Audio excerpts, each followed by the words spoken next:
বাংলায় এসআইআর হচ্ছে। নির্বাচন কমিশনের ঘোষণার পর রাজ্য জুড়ে আতঙ্কের বাতাবরণ। এই আবহে রণকৌশল সাজাচ্ছে তৃণমূল। বিএলএ সহ সর্বস্তরের নেতৃত্ব জনপ্রতিনিধিদের নিয়ে শুক্রবার ভার্চুয়াল বৈঠক করেন তৃণমূলের সর্বভারতীয় সাধারণ সম্পাদক অভিষেক বন্দ্যোপাধ্যায়। সূত্রে খবর, বৈঠকে দলের নেতৃত্বদের এক গুচ্ছ নির্দেশ দিয়েছেন তৃণমূলের সেকেন্ড ইন কমান্ড।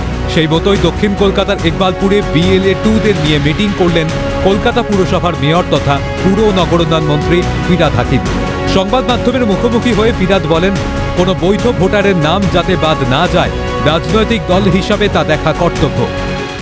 এটা নিয়ে আমাদের দল থেকে অলরেডি সিদ্ধান্ত হয়েছে। অভিষেক বন্দ্যোপাধ্যায় এটা নিয়ে প্রেসে বলবেন। আমরা সবাই রাস্তায় থাকবো,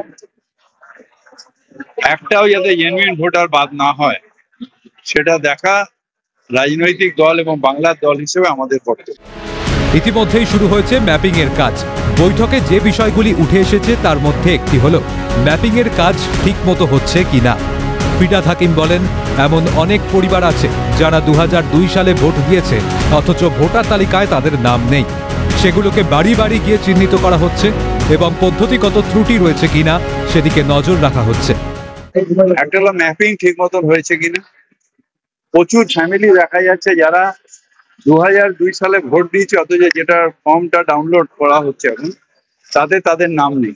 সেগুলোকে বাড়ি বাড়ি গিয়ে সেগুলোকে চিহ্নিত করা এবং বাদবাকি যেটা প্রসেস সেটা ঠিক মতন হচ্ছে কিনা একটু নজর রাখা।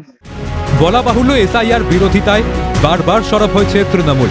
তা সত্ত্বেও বাংলায় এসআইআর ঘোষণা নির্বাচন কমিশনের।